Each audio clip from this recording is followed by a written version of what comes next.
Now that JT Realmuto and Didi Gregorius are back in Philadelphia, now that they've made moves to address that shaky bullpen, how much longer until Bryce Harper gets to wear a World Series ring? He's going to be there for quite a long time. When does that World Series title come? Peer into your crystal ball.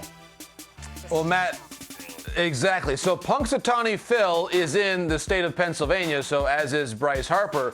And so Punxsutawney Phil actually, when I was leaning in to get his baseball insights, I was able to discern what he was saying.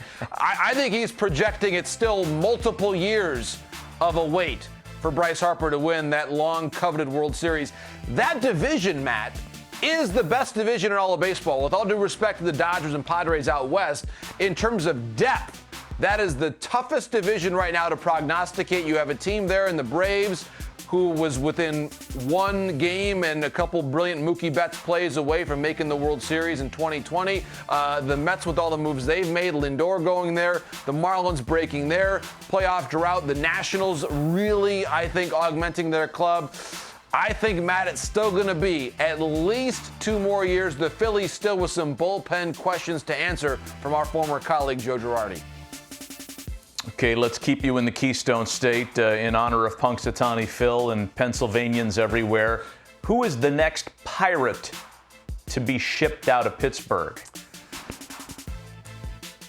Great question, Matt. And, of course, Pittsburgh to Punxsutawney, that would be the closest MLB team to Punxsutawney Phil's hometown. Also very close to State College, PA, Williamsport. Spots in the new MLB Draft League, by the way, coming up as we continue with my geographic entertainment here. But I would say Adam Frazier right now, Matt, is the most likely Pittsburgh Pirate to be sent to another club. Chad Kuhl from the great state of Delaware, also part of that conversation. Steven Brault, who I believe is a very underrated pitcher. Teams like the Boston Red Sox, like the Los Angeles Angels, even amid the reported acquisition there of Alex Cobb. I still think the Angels looking for more starting pitching, maybe even a Trevor Bauer fit down the line.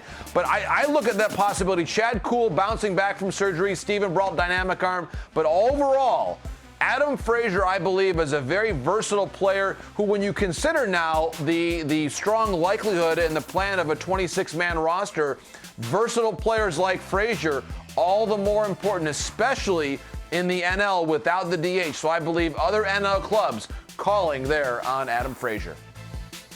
Okay, from the trade market to the free agent market, and because so much of the star power has already been spoken for, and granted there are some bigger names that are still on the market, this is value shopping time. Which team is going to land the biggest remaining free agent bargain that's still out there? Oh, Matt, I'm going to stay right in my home state of Michigan and say the Tigers are going to be very discerning and very clever with their moves now in the 2 weeks left before spring training begins. There's some very solid infield bats out there like Jonathan Scope, Asdrubal Cabrera, Marwin Gonzalez, of course, who is known very well by Tigers manager A.J. Hinch. And then on the mound, Matt, it seems like much as Punxsutawney Phil is here every February, the likes of Brett Anderson and Anibal Sanchez are there and available late into the winter and almost always deliver quality for their new teams. Anibal Sanchez, a tremendous veteran, of course. He's been around a lot of winning, won a World Series with the Washington Nationals. So I think both Anderson and Sanchez sign with clubs, as I just mentioned as well, teams like the Angels still looking for additions there with their rotation. But I think the Tigers, when you consider where they're at right now, they have some promising prospects coming both on the position player side and notably on the pitching side. But when you add in veterans like an Anderson, like a Sanchez, or like a Scope, who of course was with the Tigers in 2020, Jonathan Scope to me is a 25 home run season waiting to happen. And I've always believed in Jonathan Scope. He's still a pretty young player, all things considered. Jonathan Scope, to me, Matt, is one of the most overlooked and potentially highest impact free agents still available.